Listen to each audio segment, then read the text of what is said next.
Hello everyone, आप सब कैसे हो। आई होप आप सब बहुत अच्छे होंगे। आज एक अच्छे से टॉपिक पे बात करते हैं, change your life in 4 month. इस साल के 4 महीने में खुद को बदलना चाहते हैं तो इस वीडियो को आगे देखिए। अब नए साल का इंतज़ार नहीं करना है, जो भी आप करना चाहते हैं वो आज और अभी से स्टार्ट करना है। सबसे पहला है कमिटमेंट, जो खुद से करेंगे। कमिटमेंट करना खुद से बहुत ज़्यादा ज़रूरी है। फिर आता है प्रोसेस। यदि आप वाकई में खुद को बदलना चाहते हैं, इस वीडियो की शुरुआत करते हैं। नंबर 1, आप अपने आप को समझिए। अपने आप को बदलने के लिए सबसे पहले अपने आप को समझना बहुत ज़्यादा ज़रूरी है। इसमें 4 बातें आ जाती हैं। नंबर 1, आप कौन हैं। नंबर 2, आप अपने आप से क्या चाहते हैं। नंबर 3, आप बदलना क्या चाहते हैं। नंबर 4, इन चीज़ों को बदलना क्यों ज़रूरी है। इन चारों प्रश्नों के जब तक जवाब आपके पास नहीं आ जाते तब तक आप बदलाव की शुरुआत नहीं कर पाएंगे। बदलाव तभी हो सकता है जब इन चारों के जवाब हमारे पास होंगे। नंबर 1, आप कौन हैं। इस प्रश्न का जवाब ढूंढने के लिए आपको अपने माइंडसेट को समझना पड़ेगा, अपने नज़रिए को समझना पड़ेगा कि आप दुनिया को कैसे देखते हो, आप चीज़ों कैसे हैंडल करते हो। इसमें हम 2 माइंडसेट की बात करेंगे। एक होता है पुअर माइंडसेट, एक होता है रिच माइंडसेट। अब आप इस वीडियो के दौरान अपने आप से पूछिएगा कि आप किस माइंडसेट के व्यक्ति हैं। तो आपको बदलने की ज़रूरत है या नहीं। यदि आप रिच माइंडसेट के व्यक्ति हैं तो आपको बदलने की ज़रूरत नहीं है, आपको उसी प्रकार से कंटिन्यू रहना है। यदि आप पुअर माइंडसेट के व्यक्ति हैं तो आपको आज से ही बदलाव करना बहुत ज़्यादा ज़रूरी है, क्योंकि जब तक माइंडसेट नहीं बदलेगा आप अपने जीवन में थोड़ा सा भी आगे नहीं पहुंच पाएंगे। पुअर माइंडसेट के बारे में बातें करते हैं कि वो सोचता कैसे है। पुअर माइंडसेट का व्यक्ति कहेगा कि पैसा बुराई की जड़ है। ये जितनी भी चीज़ें होती हैं पैसे के कारण ही ख़राब होती हैं। वो उसकी वैल्यू नहीं समझता है कि हमें कैसे इसे यूज करना है। या फिर वो कहेगा कि मेरी तो किस्मत ही ख़राब है। जो भी चीज़ें उसके जीवन में हैं, जो भी गलत चीज़ें होती हैं, वो या तो अपनी किस्मत को दोष देगा या फिर वो कहेगा कि रिस्क लेना बहुत गलत बात है, रिस्क नहीं लेना चाहिए जीवन में। या फिर पैसों के बारे में कहेगा कि पैसे बचाते रहो, पैसे खर्च मत करो, उन्हें कहीं मत जाने दो, उन्हें संभाल के अपने पास रखो। वैसे पैसे को इन्वेस्ट कैसे करना है, इन्वेस्ट कहाँ करना चाहिए, अपनी ज़िंदगी में कभी सीख नहीं पाता। जब नॉलेज की बात आती है तो वह कहता है कि मुझे सब कुछ पता है, मुझे कुछ भी मत बताइए। ये हो गया पुअर माइंडसेट। रिच माइंडसेट का व्यक्ति कैसे सोचता है। रिच माइंडसेट का व्यक्ति कहेगा पैसे के बारे में, पैसा एक टूल है, हमें इसे यूज करके अपने जीवन में फ्रीडम पा सकते हैं और आगे बढ़ सकते हैं। वो कहेगा कि मैं खूब मेहनत करूँगा, अपनी किस्मत को बदल दूँगा। वो रिस्क के बारे में कहेगा कि रिस्क लेने के बाद आपको अपनी असली ग्रोथ मिलती है। रिस्क खराब नहीं है, रिस्क लेने के बाद जीवन बदलता है। और पैसे के बारे में उसकी मानसिकता होती है जब तक आप निवेश नहीं करेंगे, इसलिए पैसे को सही जगह इन्वेस्ट करना चाहिए। जब आप निवेश करते हैं तभी आप आगे ग्रोथ कर पाते हैं। सीखने के बारे में कहेगा कि सीखने का प्रोसेस कभी ख़त्म नहीं होता और हमें हमेशा सीखते रहना चाहिए। माइंडसेट से आप समझ सकते हैं कि आपकी सोच कैसी है, आपका नज़रिया कैसा है, आप चीज़ों को किस तरीके से हैंडल करते हैं। यदि आप पुअर माइंडसेट के व्यक्ति हैं तो प्लीज़ चेंज करना पड़ेगा माइंडसेट को। यदि आप रिच माइंडसेट के व्यक्ति हैं तो आपको कंटिन्यू करना पड़ेगा। नंबर 2, आप अपने आप से चाहते क्या हैं, आप क्या बदलना चाहते हैं। आप अपना जीवन बदलना चाहते हो या अपने सपने पूरा करना चाहते हो।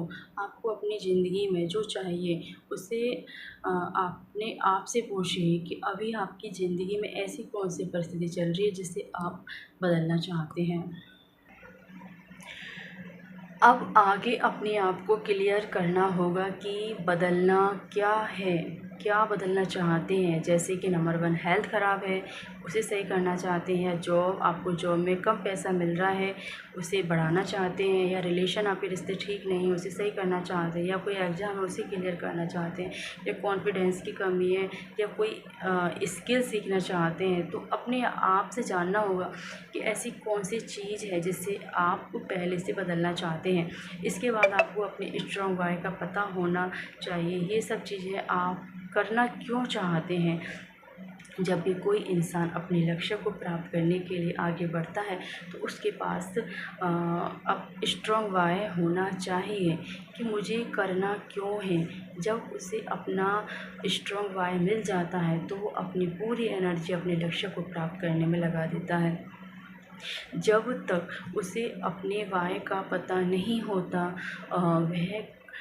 वह अपने काम को टाल-मटोल करता रहता है, वो आलस करता है, फिर वो अपने लक्ष्य को 100% नहीं देता।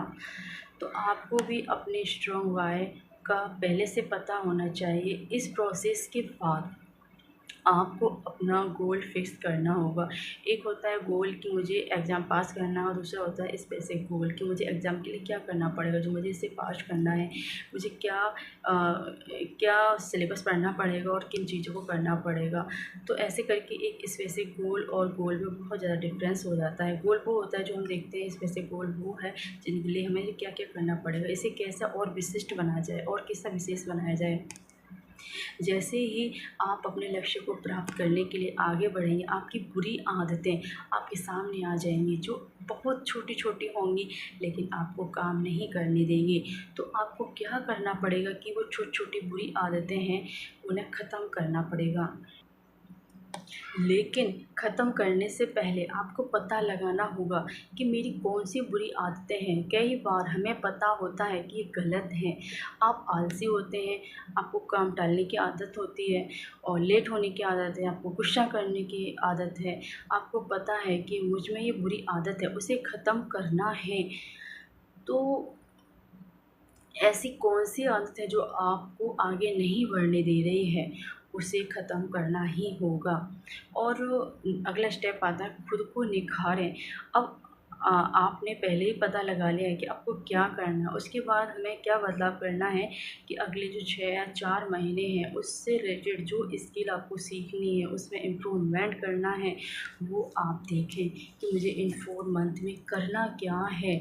अपनी स्किल पे काम करना है, कैसे इम्प्रूवमेंट करना है, या आप ऑनलाइन कोर्सेज़ परचेज़ कर सकते हैं, या आप खुद सेल्फ स्टडी कर सकते हैं, या आप ऑफ़लाइन सीख सकते हैं। जैसे भी आपको समय मिल रहा है उस अकॉर्डिंग आप अपनी स्किल पे काम करें, और अपनी स्किल को जैसे आपको टाइम मिलता है आप 6 घंटे, 5 घंटे या जितना टाइम मिल रहा है आप अपनी स्किल को दें, और जितना ज़्यादा टाइम मिल रहा है उतना और ज़्यादा दे सकते हैं। तो आपकी स्किल इम्प्रूवमेंट होगी और आपकी ग्रोथ में भी सुधार आएगा।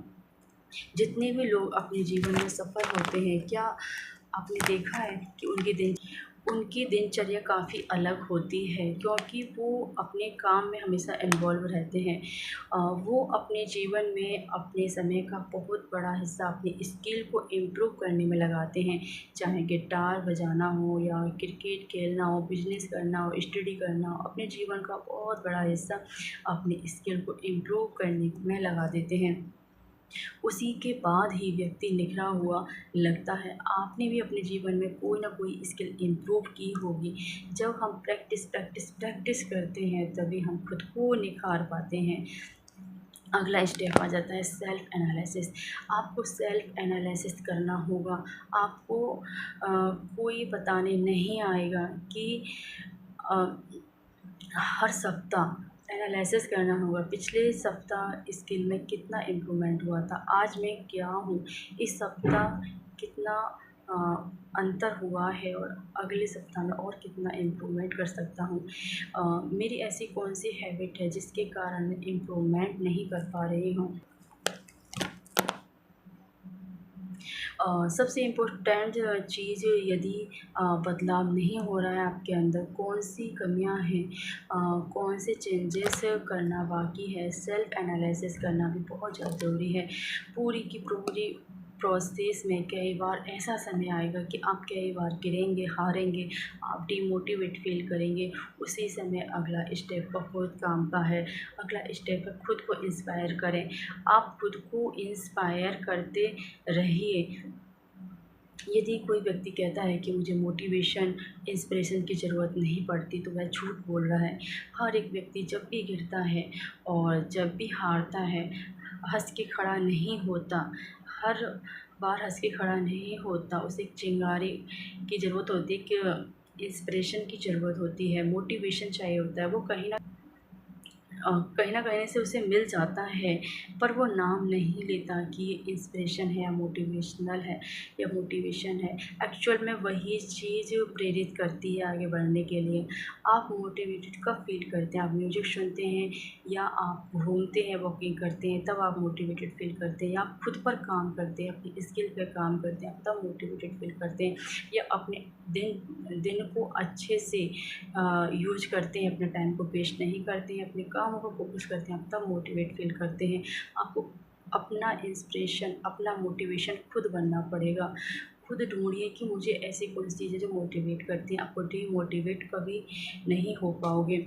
ऐसी कौन-सी चीज़ है जो मुझे इंस्पायर करती है, उनसे कनेक्ट रहिए। और जब भी आप गिरें तो हिम्मत नहीं हारनी है।